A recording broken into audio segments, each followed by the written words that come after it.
Bonjour à toutes et à tous, bienvenue sur Grand Lille TV en ce jeudi 16 mai, nouvelle édition du journal de la rédaction, sans plus attendre vos prévisions météo, avec encore et toujours du soleil, aujourd'hui du ciel bleu, pas de soucis, quelques cumulus de beau temps, peut-être juste pour la déco, le temps restera très agréable avec malheureusement encore un peu de vent de nord-est et les températures tout juste de saison, 17 degrés aujourd'hui pour les maximales à Lille. L'actualité, c'est en sport bien sûr, le cyclisme et la grande épreuve régionale des 4 jours de Dunkerque tout au long de cette semaine. Nous suivons la course avec notre partenaire, la radio régionale Delta FM. Le résumé de l'étape d'hier et la présentation de celle du jour avec Cyril Frémin et Philippe Limousin. Hier à l'arrivée de la seconde étape à Saint-Quentin. Bienvenue sur la 65e édition des 4 jours de Dunkerque. Nous sommes toujours avec notre consultant Philippe Limousin. Philippe, hier il faisait beau, on était bien, on était presque en vacances. Et puis finalement il y a eu un scénario complètement dingue avec cette arrivée. Clément Venturini qui pense avoir gagné, déjà c'était une belle performance. Et il est déclassé, qu'est-ce qui s'est passé? Mais il s'est passé que Clément Venturini faisait son sprint en deuxième ligne. Il allait très vite, il a voulu passer en première ligne au niveau des meilleurs, mais il n'avait pas la place. Donc il a poussé de la main légèrement, mais très légèrement, un des coureurs, Timothy Dupont, qui le précédait. Et puis quand les commissaires ont revu les images, ils ont jugé qu'il fallait le déclasser, alors que vraiment pas, parce qu'il n'a pas décalé de sa ligne, ce coureur. Il a simplement averti qu'il passait.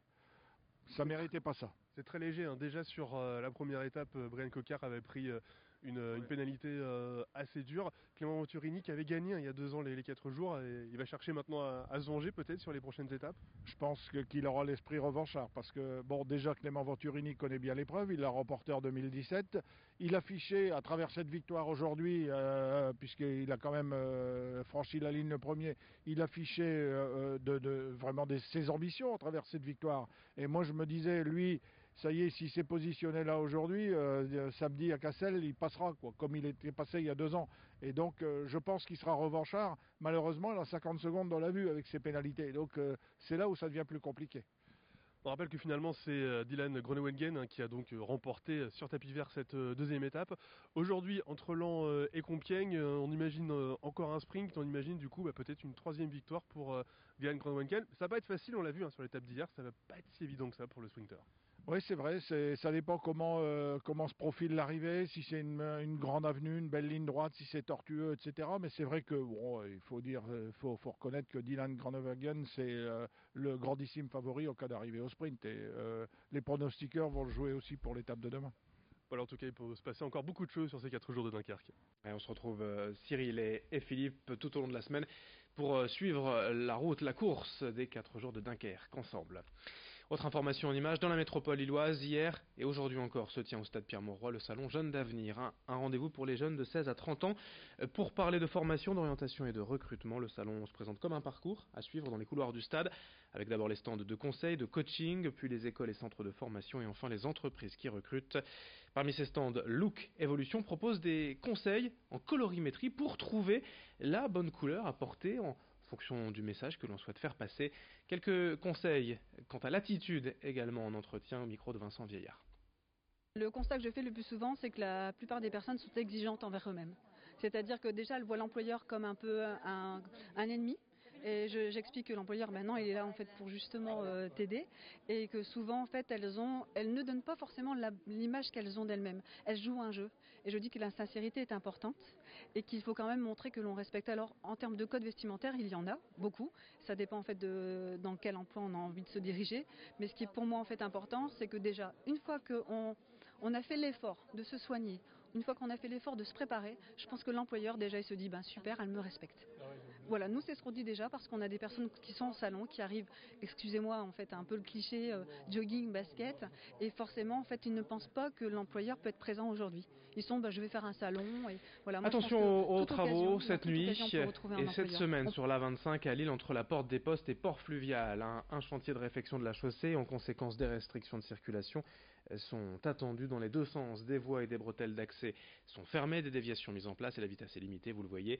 Fermeture de bretelles et déviations notamment sur les échangeurs numéro 4 et numéro 5. Soyez prudents si vous devez circuler les nuits prochaines jusqu'à samedi de 21h à 6h du matin sur cette partie de la 25 entre Porte des Postes et Port Fluvial. On parle de sport également de football alors que le LOSC devrait donc terminer deuxième de Ligue 1 et se qualifier pour la Ligue des Champions. Le mercato lillois est déjà ouvert. Se pose en effet la question du recrutement. La star lilloise, l'attaquant Nicolas Pepe, va partir, de même que le milieu Thiago Mendes. Quelques noms ont déjà été évoqués du côté des arrivées. Il reste 2 matchs à jouer, certes contre Angers et Rennes, mais du côté des coulisses, on s'agite déjà au LOSC. Pour en parler, nous avons reçu hier le responsable du site planetlille.com, Florian Soudin. Il évoque justement cette actualité chaude en coulisses. Gérard Lopez l'a annoncé ce week-end, on peut s'attendre à 4 départs. Donc 4 départs, 6 arrivées. Alors on entend énormément de noms sur les arrivées, mais ce qui est sûr là sur les départs, c'est que Adama Soumaoro, le capitaine du LOSC, devrait partir. Il a fait quasiment 10 ans au LOSC. Je pense qu'il a envie de voir ailleurs. Il y a également aussi Thiago Mendes, le milieu de terrain lillois, qui a fait une très très bonne saison au sein du LOSC, qui souhaite aussi peut-être trouver un plus grand club parce qu'il a quand même été très sollicité. Il a failli partir d'ailleurs lors du dernier mercato, ça s'est pas fait dans les dernières minutes, mais en tout cas on a déjà ces 3 noms. Et on surveillera bien sûr tout cela de près sur Grand Lille TV.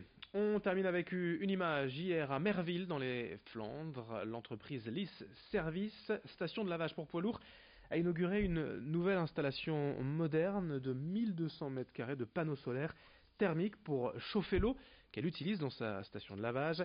Ces panneaux solaires thermiques devraient permettre à l'entreprise de prendre en charge environ 500 MW par an, environ 30% de sa consommation totale.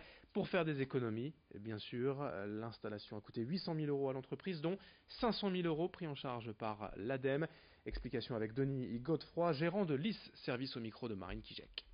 On consomme grosso modo, entre autres ressources, de l'eau, de l'électricité, du gaz. Grosso modo 1 million de kilowatts en électricité annuelle, 2,5 fois la consommation en gaz.